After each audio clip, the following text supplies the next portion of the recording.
ವಿಜಯಪುರ ಜಿಲ್ಲೆಯ ತಾಳಿಕೋಟೆ ತಾಲೂಕಿನ ಗಡಿ ಸೋಮನಾಳ ಗ್ರಾಮದ ಸರ್ಕಾರಿ ಹಿರಿಯ ಪ್ರಾಥಮಿಕ ಶಾಲೆಯ ಶಿಕ್ಷಕ ಎಜೆ ತಿಲಕ್ ಶಾಲೆಯ ವಿದ್ಯಾರ್ಥಿನಿಯರೊಂದಿಗೆ ಅಸಭ್ಯವಾಗಿ ವರ್ತಿಸಿದ್ದಾರೆ ಎಂಬ ಆರೋಪದ ಹಿನ್ನೆಲೆ ಗ್ರಾಮಸ್ಥರು ಶಿಕ್ಷಕನ ಮೇಲೆ ಕ್ರಮ ವಹಿಸುವಂತೆ ಕ್ಷೇತ್ರದ ಶಿಕ್ಷಣಾಧಿಕಾರಿಗಳ ಮೊರೆ ಹೋಗಿದ್ದಾರೆ.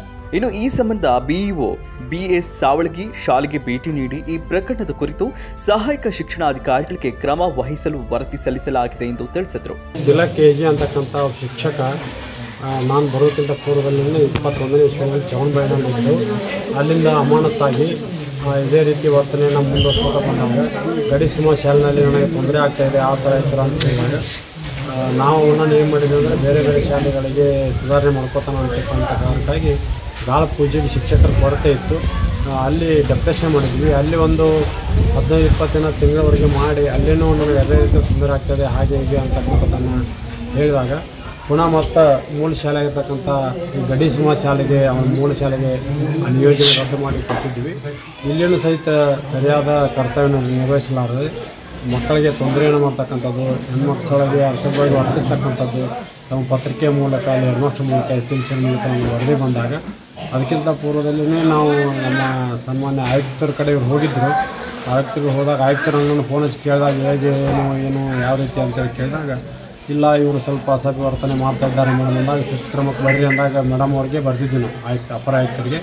ಅವರಿಲ್ಲ DDP ಅವ್ರಿಗೆ ಬರೀ ಅಂತ ಹೇಳಿದಾಗ ನಾವು ಪತ್ರಿಕೆ ವರದಿ ಮಾಧ್ಯಮದ ವರದಿನೆಲ್ಲ ಗಮನಿಸಿ ಹಿಂದಿನ ವರದಿಗಳನ್ನೆಲ್ಲ ಗಮನಿಸಿ ಮೊನ್ನೆ 11 ಮಾರ್ಚ್ 25ನೇ ಇಸ್ವಿಯಿಂದನೇ ಸನ್ಮಾನ್ಯ ಉಪನಿರ್ದೇಶಕರಿಗೆ ನಾವು ವರದಿ ಮಾಡಿದ್ದೀವಿ. ನಿನ್ನೆನೇ ಬೆಳಗ್ಗೆ ಮಾತಾಡಿ ಉಪನಿರ್ದೇಶಕರು ಮೇಡಮ್ ಅವ್ರ ಜೊತೆಗೆ ಶಿಸ್ತು ಕ್ರಮ ಮಾಡಿರಿ ಮೇಡಮ್, ನಮ್ಮ ತಾಲೂಕಿನಲ್ಲಿ ಕೊಡಬೇಡ್ರಿ, ಒಂದು ಬೇರೆ ಕಡೆ ಟ್ರಾನ್ಸ್ಫರ್ ಮಾಡಿ ಅವ್ರಿಗೆ ಕ್ರಮ ಮಾಡಿರಿ ಅಂತೇಳಿ ನಾವು ವರದಿಯನ್ನು ಮಾಡಿದ್ದೇವೆ. ಮೇಡಮ್ ಅವರು ಸಕಾರಾತ್ಮಕ ಸ್ಪಂದಿಸಿದ್ದು ತಮ್ಮ ವರ್ತನೆಯನ್ನು ಸುಧಾರಣೆ ಮಾಡದೇ ಇರುವ ಕಾರಣಕ್ಕಾಗಿ ಪತ್ರಿಕೆ ಮತ್ತು ಮಾಧ್ಯಮಗಳಲ್ಲಿ ವರದಿ ಬಂದ ಹಿನ್ನೆಲೆಯಲ್ಲಿ ಅವ್ರ ಮೇಲೆ ಶಿಸ್ತು ಕ್ರಮ ಮಾಡಲಿಕ್ಕೆ ಉಪನಿರ್ದೇಶಕರು ನಾವು ಶಿಫಾರಸು ಮಾಡಿದ್ದೇವೆ. 2-3 ದಿನಗಳಲ್ಲಿ ಅದರ ವರದಿಯ ಫಲಶ್ರುತಿ ಬರ್ತದೆ. ಆ ಶಿಕ್ಷಕರಿಗೆ ಒಂದು ತಕ್ಕ ಶಾಸ್ತಿ ಆಗ್ತದೆ ಅಂತಕ್ಕಂಥ ಭರವಸೆ ನಮಗಿದೆ ಅಂತಕ್ಕಂಥ ಮಾತನ್ನು ಹೇಳಿ ನನ್ನೆರಡು ಮಾತು ಮಾತಾಡಿ ಸರ್. ಎಲ್ಲ ಒಂದು ಕಡೆ 10ನೇ ತಾರೀಕಿಗೆ ಆದಂಥ 10ನೇ ತಾರೀಕಿಗೆ ಇವತ್ತು 11ನೇ ತಾರೀಕು ಇದೆ. ಘಟನೆ ಆದ ತಕ್ಷಣ ನಾವು ತಾಲೂಕಾ ಅಧಿಕಾರಿಗಳಾಗಿ ಶಿಕ್ಷಣಾಧಿಕಾರಿಗಳಾಗಿ ಇಲ್ಲಿ ಬರಬೇಕಾಗಿತ್ತು. ಇಲ್ಲಿ ಏನಾದರೂ ನೀವು ವರದಿ ತೆಗೆಯಬೇಕಾಗಿತ್ತು. ಇದೇ ರೀತಿ ಇದು ಎಲ್ಲ ಒಂದು ವಿಳಂಬ ಆಗಿದೆ ಅಂತ ಅನಿಸ್ತದೆ. ಇಲ್ಲ ವಿಳಂಬನಿಲ್ಲ. ನಮಗೆ ಧಾರವಾಡದಲ್ಲಿ ಆಯುಕ್ತರ ಸಭೆ ಇತ್ತು. ನಾವು ಆಯುಕ್ತರ ಸಭೆಗೆ ಹೋಗಿದ್ವಿ. ಹೋದಾಗ ನಾನು ಡಿಹೈಡ್ರೇಷನ್ ಆಗಿತ್ತು. ನನಗೆ ಆರಾಮಿದ್ದಲ್ಲಿ ಇವತ್ತು ಸಹಿತ ಆರಾಮಿದ್ದಿಲ್ಲ. ನಾನು ರಜಾನೇ ಹಾಕಿದ್ದೆ. ನಿನ್ನೆ ರಜಾ ಇವತ್ತು ರಜಾ ಹಾಕಿ ಡಾಕ್ಟರ್ ತೋರಿಸ್ಕೊಂಡು ಚೀಟಿಗಳು ಎಲ್ಲ ಇದ್ದಾವೆ. ಇಲ್ಲ ಈಗ ಅನಿವಾರ್ಯವಾಗಿ ಇಲ್ಲಿ ವಿಳಂಬ ಆಗ್ತದೆ ಅಂತಕ್ಕಂಥ ಆರೋಪ ಬಂದೈತೆ ಅನ್ನೋ ಕಾರಣವಾಗಿ ನಾನು ಎಲ್ಲಿ ಬರಲ್ಲ, ಮನೆಯಾಗಿ ಬಿಸಿನೀರು ಇಟ್ಕೊಂಡೇ ಬಂದೀನಿ. ಟ್ರೀಟ್ಮೆಂಟ್ ಅದಲ್ಲಿದ್ದೆ ನಾನು. ಅದಕ್ಕಾಗಿ ತೀವ್ರಗತಿಯಲ್ಲಿ ಸ್ಪಂದಿಸಬೇಕಂತ ಹೇಳಿ ಬಂದಿದ್ದೀನಿ. ಮತ್ತು ಪತ್ರಿಕೆ ಮಾಧ್ಯಮದ ವರದಿಗಳು ನಿಮ್ಮೆಲ್ಲ ನೋಡಿ ನಾವು 11 ತಾರೀಕು ವರದಿ ಮಾಡೀನಿ. ನಾನು ಆರಾಮಿಲ್ಲದೆ ಇದ್ದರೂ ಕೇಸ್ ವರ್ಕರ್ ಮಾತಾಡಿ ಫೈಲ್ ಮನೆಗೆ ತರಿಸ್ಕೊಂಡು ಮನೆಯಲ್ಲೇ ಸಹಿ ಮಾಡಿ DDP ಅವ್ರ ಜೊತೆ ಮಾತಾಡಿ ಮೇಲ್ ಹಾಕಿ ಶಿಸ್ತು ಕ್ರಮಕ್ಕೆ ನಾವು ಅಂದೇ ಬರೆದೀವಿ. ವಿಳಂಬ ಮಾಡೋ ಪ್ರಮೇಯ ಬರೋದಿಲ್ಲ, ಕಾಯೋ ಪ್ರಮೇಯ ಇಲ್ಲ. ನಾವು ಸೂಕ್ತ ಕ್ರಮವನ್ನು ತೊಗೊಂಡೀವಿ. ಯಾರು ಪತ್ರಿಕೆಯಲ್ಲಿ ಮೆಸೇಜ್ ಹಾಕಿದ್ದಾರೆ I will take immediate action, ನೆಸರಿ action ಅಂತೇಳಿ ಮೆಸೇಜ್ ಕಳಿಸಿದ್ದೀನಿ. ಆ ದಿವಸದಲ್ಲಿ ನಾವು ತಡ ಮಾಡಿಲ್ಲ, ಇಮಿಡಿಯೇಟಾಗಿ ಅವ್ರ ಶಿಸ್ತು ಕ್ರಮಕ್ಕೆ ಕಳಿಸಿವಿ ಸರ್. ಎಸ್ ಸರ್, ಅದು ತಿಲಕ್ ಸರ್ ಏನಂದ್ರೆ ಕೆಲವು ಸಮಸ್ಯೆಗಳು ಮೊದಲೇ ಮಾಡಿ ಹೋಗಿದ್ದೀನಿ ಶಾಲೆಯೊಳಗೆ. ಆ ಸಮಸ್ಯೆಯನ್ನು ಬೇಡ ಸರ್ ಬೇರೆ ಶಾಲೆಗಳಿಗೆ ಹಾಕಿರಿ, ನಮ್ಗೆ ಮತ್ತೆ ಸಮಸ್ಯೆ ಆಗುತ್ತೆ ಅಂತ ಹೇಳಿದ್ರಿ. ಅದಕ್ಕೆ ಅವ್ರು ಏನಂದ್ರು ಇಲ್ಲಪ್ಪ ನಿಮ್ಮ ಮೊದಲು ಎಲ್ಲಿ ಜನ ಇರ್ತಾರೆ ಅಲ್ಲಿಂದನೇ ಅವ್ರಿಗೆ ಬೇರೆ ಕಡೆ ಟ್ರಾನ್ಸ್ಫರ್ ಮಾಡ್ಬೋದು, ಎಲ್ಲ ಮಾಡೋಕ್ಕೆ ಬರ್ತದೆ. ಅದಕ್ಕೆ ಅವ್ರು ಏನಂದ್ರು ಇಲ್ಲ ಒಂದು ತಿಂಗಳು 20 ನೀವು ನೋಡಿರಿ ಹೊಂದಾಣಿಕೆ ಮಾಡ್ಕೊಂಡವ್ರಿ. ಏನೇ ಸಮಸ್ಯೆ ಐತಪ್ಪ ಶಾಲೆಯೊಳಗೆ ಏನಪ್ಪ ಕೆಲವು ಸಮಸ್ಯೆ ಆಗತ್ತವ್ರಿ. ಹುಡುಗರ ಜೊತೆಗೆ ಒಂದು ಸರಿಯಾಗಿ ವರ್ತನೆ ಸರಿ ಮಾಡಲಾರ್ಬೇಕು. ಮತ್ತು ಇಲ್ಲ ಅಲ್ಲಿ ಇರ್ತಕ್ಕಂಥ ಎಲ್ಲ ಶಿಕ್ಷಕರು ಸಹ ಒಂದಿಗೂ ಸಹಕಾರ ಇಲ್ಲಬೇಕು. ಕೆಲವು ಮಕ್ಕಳು ದಿನ ಸಮಸ್ಯೆ ಮಾಡಕತ್ತಾರೆ. ಅದಕ್ಕೆ ಅವ್ರು ಏನಂದ್ರಪ್ಪ ಅವ್ರ ಹಿಂಗೆ ರೀತಿ ಸರ ದಿನ ಸಮಸ್ಯೆ ಅಲ್ಲಕತ್ತ ಅಂದೇನೆ ನಾನು BS ಸರ ಬೇಡ ಸರ್ ಅಂತಂದೆ. ಅವ್ರು ಏನಂದ್ರು ಇಲ್ಲಪ್ಪ ಅವ್ರಿಗೆ ಬೇರೆ ಕಡೆ ಹೊರಗಡೆ ಮಾಡ್ತೀವಿ ಅಂತ ಹೇಳಿರಿ. ನೋಡಿ ಸರ್ ಬೇರೆ ಕಡೆ ಮಾಡಿಬಿಟ್ರೆ ನಮ್ಮ ಸ್ಕೂಲ್ ಚೆನ್ನಾಗಿ ನಡೀತದೆ ಅಂತ ಹೇಳಿರಿ. ಅದು ಚೆನ್ನಾಗಿ ಅಂದ್ರೆ ನಮ್ಮ ಸ್ಕೂಲ್ ಏನಪ್ಪ ಒಳ್ಳೆಯ ಒಂದು ಮಾದರಿಯ ಶಾಲೆ ಆಗ್ಬೇಕಂತ ನಮ್ಮ ಆಸೆ ಇತ್ತು ಸರ್. ಅದಕ್ಕೆ ಆ ಶಾಲೆಗೋಸ್ಕರ ನಾವೆಲ್ಲ ಶಿಕ್ಷಕರು ಹೊಂದಾಣಿಕೆಯಿಂದ ದುಡ್ಡಿದೆ ಅಂತೇಳಿ ಹೇಳಿದೆವು. ಅದು ಅವ್ರೇನು ಕೆಟ್ಟ ಕೆಲವೊಂದು ವರ್ತನೆಗಳನ್ನು ಮಾಡೋದ್ರಿಂದ ಸ್ಕೂಲ್ ಒಳಗೆ ಸಮಸ್ಯೆ ಆಗಕತ್ತು. ಆ ಸಮಸ್ಯೆಯಿಂದ ಎಲ್ಲ ಊರಿನ ಪಾಲಕರು ಎಲ್ಲರೂ ಕೂಡ್ಕೊಂಡು ಏನಂದಪ್ಪ ಅಂದ್ರೆ ಹಿಂಗೆ ಸಮಸ್ಯೆ ಆಗಕತ್ತ ಹೋಗಿ ಹೇಳಿದಿರಿ. ನನಗೂ ಏನಪ್ಪ ಹಿಂಗೆ ಹೇಳಿ ಸರ್ಗೆ ಹೇಳಿದೆವು, ಪಾಲಕರಿಗೆ ಹೇಳಿದೆ ಹಿಂಗೆ ಸಮಸ್ಯೆ ಆಗತ್ತ ಶಾಲೆ ಒಳಗೆ. ಆ ಸಮಸ್ಯೆಯನ್ನು ಬಗೆಹರಿಸೋಣ ಎಲ್ಲರೂ ಕೂಡಿ ಅಂತ ಹೇಳಿದ್ರು. ಅವಾಗ ಎಲ್ಲರೂ ಕೂಡಿ ಬಂದು ಎಲ್ಲ ಸರ್ ಈಗ ಅಲ್ಲಮ್ ಬಂದರು ಮತ್ತು ರಿಪೋರ್ಟರ್ ಸಹಿತ ಬಂದು ನಮ್ಮ ಜೊತೆ ಮಾತಾಡೋಕ್ಕಿಂತ ಸರ್ ಮಕ್ಕಳ ಜೊತೆ ಕೇಳಿ ವರ್ತನೆ ಹೆಂಗೈತಿ ಆ ವರ್ತನೆ ತಕ್ಕಂತೆ ನೀವು ನಾವು ಹೇಳೋದಕ್ಕಿಂತ ಮಕ್ಕಳ ವರ್ತನೆ ಹೇಳ್ತಾರೆ. ಎಲ್ಲ ಶಿಕ್ಷಕರು ಆ ಭಾಗಗಳನ್ನು ಮಕ್ಕಳಿಗೆ ಗೊತ್ತಿರ್ತದೆ, ನಮಗಿಂತ ಮಕ್ಕಳಿಗೆ ಗೊತ್ತಿರ್ತದೆ. ಆ ಮಕ್ಕಳು ಹೇಳ್ತಕ್ಕಂಥ ವಿಷಯ ಮತ್ತು ಅವರು ಮಾಡ್ತಕ್ಕಂಥ ವರ್ತನೆಗಳು ಆ ಮಕ್ಕಳು ತಮ್ಮ ಸ್ವಇಚ್ಛೆಯಿಂದ ಹೇಳ್ತಾರೆ. ನಾವು ಒಂದು ಉದ್ದೇಶಪೂರ್ವಕ ಏನೋ ಹೇಳ್ಬೋದು, ಆ ಶಿಕ್ಷಕರಿಗೆ ಈ ಶಿಕ್ಷಕರಿಗೆ ಅಂತ ಹೇಳ್ಬೋದು. ಆದರೆ ಮಕ್ಕಳು ಮಾತ್ರ ಒಬ್ಬ ಶಿಕ್ಷಕನು ಬೇರೆ ಅಂತ ವಿಚಾರವನ್ನು ಮಾತಾಡೋದಿಲ್ಲ. ಅವ್ರ ವರ್ತನೆ ಸರಿ ಇಲ್ಲ ಅಂತ ಹೇಳಿದಾಗ ನಾವೆಲ್ಲರೂ ಕೂಡಿ ಏನಂತ ಬೇರೆ ನಮಗೆ ಬೇಡಿಕೆ ಹಾಕಂತೇಳಿ ಇದು ಮಾಡಿದಾಗ ಅವರು ಅಷ್ಟಾದರೂ ಮತ್ತೆ ಇದು ಮಾಡಲಿಲ್ಲ.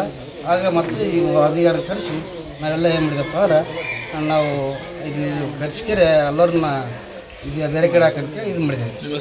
2019ರಲ್ಲಿ ನಮ್ಮ ಶಾಲೆಗೆ AGT ಶಿಕ್ಷಕರಾಗಿರ್ತಕ್ಕಂಥ AG ದಿಲೀಪ್ ಗುರುಗಳು ಸೆಪ್ಟೆಂಬರ್ 20, 2019ರಂದು ನಮ್ಮ ಶಾಲೆಗೆ ಬಂದು ಹಾಜರಾದರು. ಅದಕ್ಕಿಂತ ಪೂರ್ವದಲ್ಲಿ 2016ರಲ್ಲಿ ಚವನ್ಬಾಯಿ ಶಾಲೆಯಲ್ಲಿ 3 ವರ್ಷ ಸೇವೆಯನ್ನು ಸಲ್ಲಿಸುವಾಗ ಅಲ್ಲಿ ಆಗಿರ್ತಕ್ಕಂಥ ಘಟನೆ, ಮುಖ್ಯಗಳ ಜೊತೆಗೆ ಜಗಳ ಮಾಡುವಂಥದ್ದು, ಮಹಿಳಾ ಶಿಕ್ಷಕರೊಂದಿಗೆ ಅಸಭ್ಯ ವರ್ತನೆ ತೋರಿಸುವಂಥದ್ದು. ಸೊ ಈ ರೀತಿ ಆಗಿದ್ದರಿಂದ ಅವರನ್ನು ಅಲ್ಲಿಂದ ಅಮಾನತುಗೊಳಿಸಿ ನಮ್ಮ ಶಾಲೆಗೆ ಜಾಯ್ನಿಂಗ್ ಆರ್ಡರ್ನ ಕೊಟ್ಟಿದ್ದರು.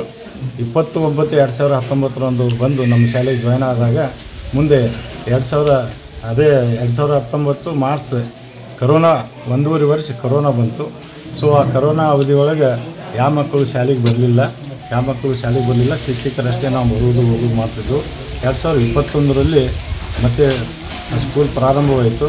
2021ರಲ್ಲಿ ಮೇ ತಿಂಗಳಿಂದ ಚಾಲುವಾಗಿ ನವಂಬರ್ ತಿಂಗಳ ತನಕ ಏನಾಯ್ತಪ್ಪ ಅಂದ್ರೆ ಆಗಿನ ಮೇಲಿನ ಮೇಲೆ ಮಕ್ಕಳಿಗೆ ಚಾಪಿಸ್ಲೆ ಹೊಡೆಯುವಂಥದ್ದು, ಏಕವಚನದಲ್ಲಿ ಮಾತಾಡುವಂಥದ್ದು ಈ ರೀತಿ ಮಾಡಿದಾಗ ಕೊನೆಗೆ ನವಂಬರ್ 11ನೇ ತಾರೀಕಿನ ದಿವಸ ನಮಗೆ ಮಧ್ಯಾಹ್ನ ಅವಧಿಯೊಳಗೆ 7ನೇ ತರಗತಿ ವಿದ್ಯಾರ್ಥಿನಿಗೆ ಒಂದು ಬೋರ್ಡ್ ಮೇಲೆ ಐ ಲವ್ ಯು ಅಂಥೇಳಿ ಬರೆದು ಕೇಸಿ ಅದನ್ನು ಓದು ಅಂಥೇಳಿ ಅಂದಾಗ ಆ ಮಗು ಓದಲಿಲ್ಲ. ಅದಕ್ಕೆ ಅದನ್ನು ಯಾಕೆ ಓದಿಲ್ಲ ಅಂಥೇಳಿ ಹೊಡೆದಾಗ ಆ ಮಗು ನಮ್ಮ ಹತ್ರ ಇಲ್ಲಿ ಆಫೀಸಿಗೆ ಬಂದು ಅಳ್ಕೋತ ಬಂದರು.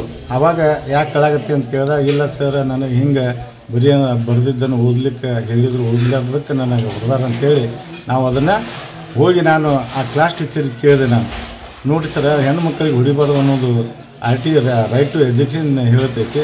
ನಾವು ಮಕ್ಕಳಿಗೆ ಕಲಿಸುವಂಥದ್ದು ಮಾಡಬೇಕು ಹೊರತು ಮಕ್ಕಳಿಗೆ ಕೆಟ್ಟ ದೃಷ್ಟಿಯಿಂದ ನೋಡಬಾರ್ದು, ಮಕ್ಕಳಿಗೆ ಹೊಡೆಯುವಂಥದ್ದು ಕೆಲಸ ಆಗಬಾರ್ದು ಅಂಥೇಳಿ ನಾನು ಹೇಳಿದಾಗ ಎಕ್ದಮ್ ನಮ್ಮ ಮೇಲೇ ರೇಗಿಯಾಗಿ ನನ್ನನ್ನು ಎದೆ ಮೇಲಿನ ಅಂಗಿಯನ್ನು ಹಿಡಿದು ಆ ಕೆಳಗೆ ನುಗ್ಗಿಸಿ ಆ ಕಿಟಕಿಯಲ್ಲಿ ಇರ್ತಕ್ಕಂಥ ಕಲ್ಲನ್ನು ಎತ್ತಿ ಹಾಕುವಷ್ಟರಲ್ಲಿ ನಮ್ಮ ಮಕ್ಕಳು ಬಂದು ಬಿಡಿಸ್ಕೊಂಡು ಆವಾಗ ಇಲ್ಲಿ ರಾಘವೇಂದ್ರ ಕೇರಿಗುರುಗಳು ಬಂದು ನನ್ನನ್ನು ಈ ಒಂದು ನಮ್ಮ ಮುಖ್ಯಗಳ ಕೊಠಡಿಯಲ್ಲಿ ಕರ್ಕೊಂಡ್ಬಂದು ಕೂರಿಸಿದ್ರು.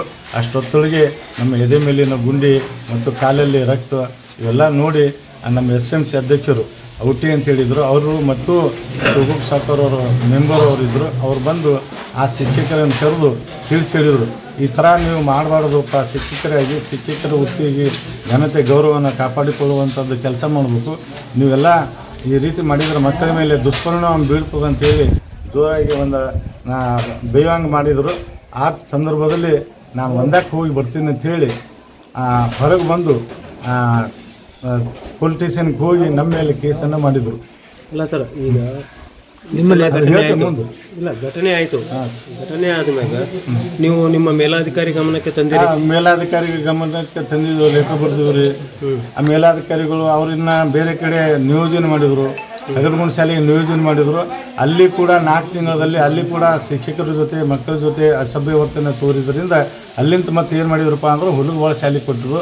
ಅಲ್ಲಿ ಹುಲಗವಾಳ ಶಾಲೆಯಲ್ಲಿ ಕೂಡ ಮಹಿಳಾ ಶಿಕ್ಷಕರೊಂದಿಗೆ ಮಕ್ಕಳೊಂದಿಗೆ ಅಸಭ್ಯ ವರ್ತನೆ ಮಾಡಿದಾಗ ಮತ್ತೆ ಅದನ್ನು ಮುದೂರು ಶಾಲೆಗೆ ಕೊಟ್ಟರು.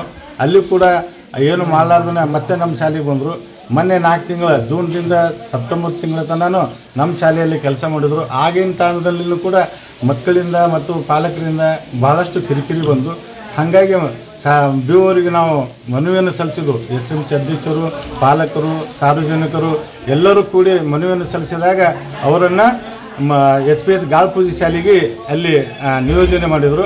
ಆ ಗಾಳ್ಪೂಜಿ ಶಾಲೆಯಲ್ಲಿ ಸೆಪ್ಟೆಂಬರ್ 26ರಿಂದ ಡಿಸೆಂಬರ್ 7 ತನಕ ಅಲ್ಲಿ ಕೆಲಸ ಮಾಡುವಾಗ ಅಲ್ಲಿ ಕೂಡ ಹೆಣ್ಣು ಮಕ್ಕಳ ಜೊತೆಗೆ ಸರಿಯಾಗಿ ವರ್ತನೆ ಮಾಡದೆ, ಮಕ್ಕಳ ಜೊತೆನೂ ಸರಿಯಾಗಿ ವರ್ತನೆ ಮಾಡದೆ ಇದ್ದುದರಿಂದ ಅಲ್ಲಿಂದ ಆದೇಶ ರದ್ದು ಮಾಡಿ ನಮ್ಮ ಶಾಲೆಗೆ ಫೆಬ್ರವರಿ 5ರಂದು ಇಲ್ಲಿ ಈ ಶಾಲೆಗೆ ಬಂದರು. ಈ ಶಾಲೆಗೆ ಬಂದಿಂದ ಮಕ್ಕಳಿಂದ ಕೂಡ ಚಾಪಿಸ್ಲಿ ಹೊಡೆಯುವಂಥದ್ದು, ಇದು ಅನ್ನೋದು ಡಸ್ಟರ್ ಹೊಡೆಯುವಂಥದ್ದು, ಏಕವಚನದಲ್ಲಿ ಮಾಡೋದು ಇವೆಲ್ಲ ಆದೋದ್ರಿಂದ ನಾವು SDMC ಅವ್ರಿಗೆ ಹೇಳೋದು. SDMC ಅವ್ರು ಏನು ಮಾಡಿದ್ರಪ್ಪ ಅಂತಂದ್ರೆ ವರದಿಗಾರನ ಕರೆಸಿ ಈ ರೀತಿ ವರದಿಯನ್ನು ಕೊಟ್ಟಿದ್ದು ನಿಜ ಇರುತ್ತದೆ ಅಂತ ಹೇಳಿ ನಾನು ಭಾವಿಸ್ತಾ ಇದ್ದೇನೆ.